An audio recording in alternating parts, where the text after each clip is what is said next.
If I include that scene in the hockey movie, is that cool? I'll count it as a win. It's not what I was like asking, but I'll definitely count it. I'll count it as a win, she said. That made me laugh. That's funny, man. I'll count it as a win. I don't know. I mean, at a certain point, it's tough to tell somebody else's story. You know, I can't really write well for gay people because I'm not gay. I'm bi-curious at best, you know? So you can't get that real honesty that comes from somebody that knows what it's like to have somebody else's dick in their mouth.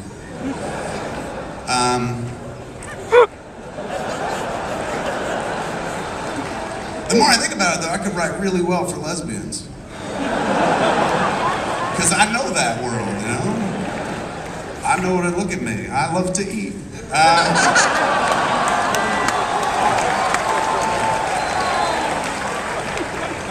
It was a nice reaction, but it didn't sound anything like the fucking Twilight panel clip I watched, man.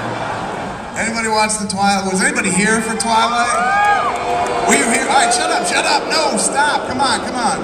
That's the next generation. That's the next generation of fans. That's what I love about a comic book convention. People will come to a convention, stand there in a fucking Spock costume, look at somebody in a Chewie costume and be like, look at that fucking geek.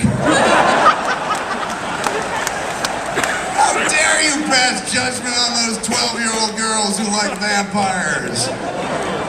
They need to be encouraged because in 6 years there'll be 18-year-old girls who like vampires and are all sorts of goth permissive and whatnot. So don't poo-poo it.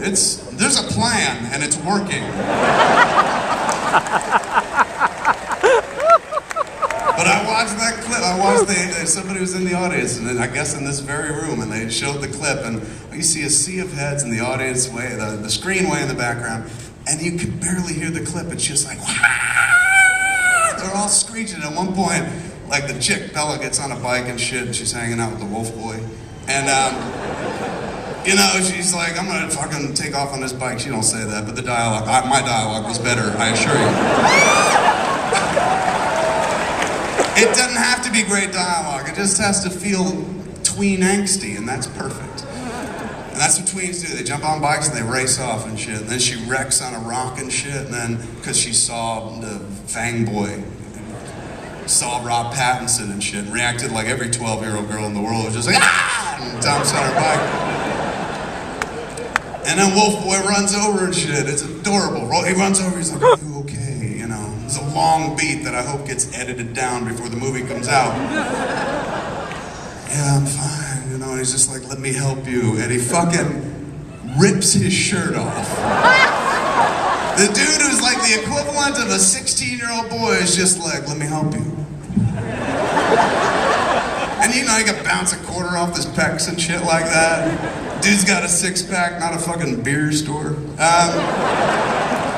And you just hear the whole audience going, ah! And the room is just, you can feel, even when you're watching a clip on YouTube, you can just feel the room get moist. Oh my God.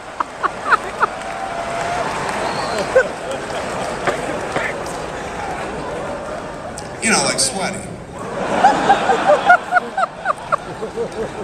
So that was a nice reaction, but that was nowhere near fucking that dude's reaction. That motherfucker is just the king of the world right now. I hope, is it Rob Pattinson's name, right? Pattinson?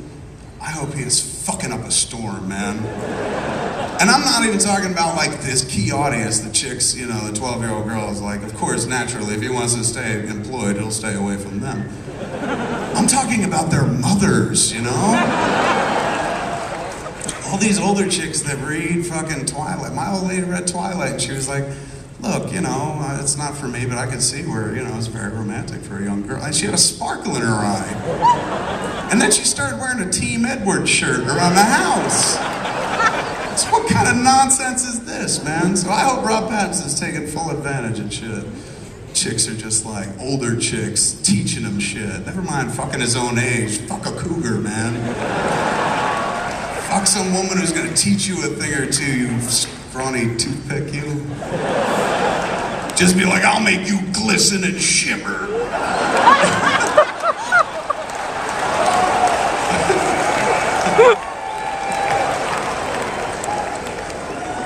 Anyhow, that's part of the problem. That's why I don't write for gay character. I'm too busy talking about that bullshit. That's why my characters talk about that bullshit. But, you know, I like to help where I can and whatnot, because I love the gay community. I'm just hedging my bets in case I cross over one day. But, you know, Small Town Gay Bar is a movie that my friend Malcolm Ingram made, and threw money into that to get it made and whatnot. I try where I can. You know, I try, but I don't know. I feel weird writing flat-out gay characters because it just feels like I'm putting on a minstrel show, because what do I know, you know? Can't get into that mindset. I got tagged too many times on Chasing Amy with people being like, those don't sound like lesbians. I'm like, well, of course they don't. They're written by a 27-year-old jackass from New Jersey. Taking a guess, you know? So, I don't know. I can't say no and I can't say yes. I guess we just killed a lot of time saying nothing. Sorry. Thank you. Thank you, though. Let's go next. Hey, man. Hello. What's up, cowboy?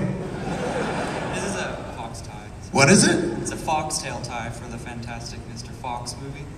Oh, is that what it is? Yes. All right. Anyway, I love how, by the I way... thought you were getting real with me, like, this is my colostomy bag, sir. Maybe you can't see it from stage, but I'm in a lot of pain. Damn it, I'm sure. Instead, you're like, I'm just a shameless commercial. Media boy. Says the guy with the Edmonton Oilers shirt on.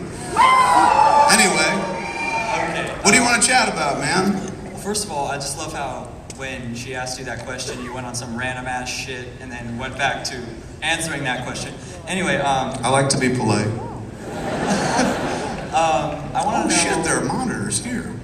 I don't even have to look at you in real life. I can look at you on... It's like we're eye-chatting. This is pretty awesome. I want to know for your movie... You look good on TV, dude. You're one of those people, you got like a TV face and shit. Thank you. You could be on Law and Order as one of the dudes that leads them to a dude. I don't know if that's like a gig. Oh shit, I'm worried. Anyway, for that movie you got coming out, A Couple of Dicks, which by the way looks fucking awesome. Anybody? Wait, how do you know? Well, I don't know how it looks, but it's fucking Kevin Smith. Come on. Yeah, that's worked every time. Well, This maybe could not. be the Jersey Girl of my later years, man. Maybe the not Jersey love song. Jersey Girl of buddy cop movies, where people are just like, the genre was dead and now we're gonna bury it because fat clerks guy made one. But I've seen it. I've seen a lot of it. I will say this is really funny, and we'll move on from there. It's good. It's gonna be good, but it don't come out till February, so there's no reason to talk about it yet.